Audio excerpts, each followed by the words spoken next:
बिस्मिल्लाहिर्रहमानिर्रहीम सल्लल्लाहु अला मुहम्मद सल्लल्लाहु अलैहि वसल्लम। आज सुबह फ़जर की नमाज़ के बाद 10 अहादीसें मैंने बुखारी शरीफ से, 8 अहादीसें मुस्लिम शरीफ से वज़ू के फ़ज़ाइल पर मैंने पढ़ी।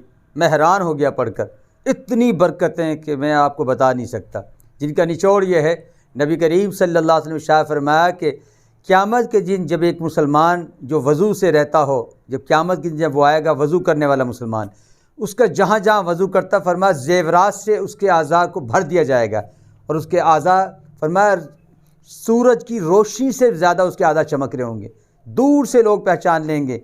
फरमाया जाएगा ये कौन लोग हैं? पूछा जाएगा कौन लोग हैं? फरमाया जाएगा ये अल्लाह के हबीब सल्लल्लाहु अलैहि वसल्लम उम्मती हैं जो वज़ू से रहा कर सकते, जो वज़ू अच्छी तरह करते थे।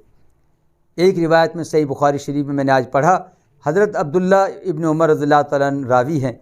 फरमाया कोई शख्स अगर अच्छी तरीके से सुन्नत के मुताबिक 3-3 दफ़ा अपने आज़ा को धो, सुन्नत के मुताबिक वज़ू करे और वज़ू करने के बाद ये जुमले पढ़ ले, अशहदु अल्ला इलाहा इल्लल्लाह व अशहदु अन्ना मुहम्मदन अब्दुहु व रसूलुहु अल्लाहुम्मा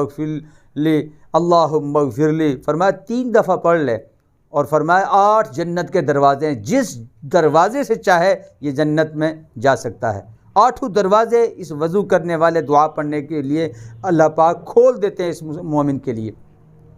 तीसरी हदीस मैंने पढ़ी, मैं तो हैरान हो गया। फरमाया अगर कोई शख्स वज़ू करता हो और मिसवाक अपनी जेब में रख ले, अल्लाह के हबीब फरमाते हैं कि इस शख्स का खात्मा ईमान पर होगा, ये अल्लाह की अमान में है। जब तक ये वज़ू से है अल्लाह की अमान में है। शैतान से, दुश्मनों से, दुनिया के दुश्मनों से, शर से, फितनों से बचना चाहते हैं, बावज़ू रहने की अपनी आदत बनाएं। इसकी बरकतें आप देखिएगा, अल्लाह पाक हर वक्त आपकी ज़िंदगी में बरकतें, रहमतें ही रहमतें रखेंगे।